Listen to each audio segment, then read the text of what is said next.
During the Steelers' come-from-behind win over the Bengals on Monday night, Steelers receiver JuJu Smit schuster decked Bengals linebacker vontaze burfict with a high block that concussed burfict and ended his night. But according to Steelers coach Mike Tomlin, that block wasn't even the worst part of the play. Instead, it was how Smit schuster reacted after leveling burfict when he stood over him and taunted him. On Tuesday, Tomlin told reporters that Smit schuster's decision to taunt burfict was worse than the hit itself. "I haven't had an opportunity to see the television copy, oftentimes particularly in HD, that provides the best case scenario," Tomlin said. Per NFL.com, he'll stand by my statement last night that his actions after the hit are more disturbing than the hit itself. Oftentimes plays like that are teachable moments. When you look at it, you have an opportunity to talk about ways you can be safer and so forth. He is a better sportsman than he displayed after the block, and you got to acknowledge that. He's got to work hard so people understand the type of man he is from a sportsmanship standpoint, and that's not something that's going to happen overnight. That's just the reality of plays like that. He isn't completely wrong.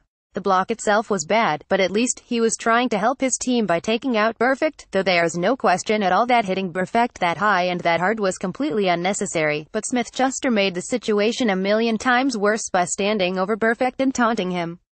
The NFL suspended Smit schuster later on Tuesday, and in his letter to the wide receiver, NFL VP of Football Operations Jon Runyan specifically cited Smit schuster's decision to taunt burfict.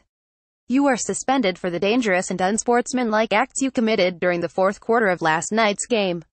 Specifically, with 7:10 remaining, on a passing play to a running back, you lined up a defender and delivered a violent and unnecessary blindside shot to his head and neck area," Runyan wrote. "You then celebrated the play by standing over him and taunting him. The contact you made with your opponent placed the opposing player at risk of serious injury and could have been avoided. Your conduct following the hit fell far below the high standards of sportsmanship expected of an NFL player." It's worth noting that Smit schuster did apologize after the game before he was suspended, specifically for standing over burfict. "I don't have any intentions to hurt anyone when I play football. I didn't mean to hurt vontaze burfict. I just wanted to throw a block for my teammate. I apologize for standing over him, and that isn't me. Praying he gets better." JuJu Smit schuster at Team JuJu December 5, 2017. It's also worth noting that Bengals safety George Iloka also received a suspension for his high hit on Antonio Brown later on that same drive. If you didn't catch the game, you missed a thrilling comeback win by the Steelers and a game that was marred by dirty plays and horrific injuries, from Smit schuster's block to Iloka's hit to Ryan Shazier's back injury, which sent him to the hospital. Given just how bad the game got by the fourth quarter, the NFL likely had no choice but to issue suspensions to send a message that those kind of hits have no place in today's NFL.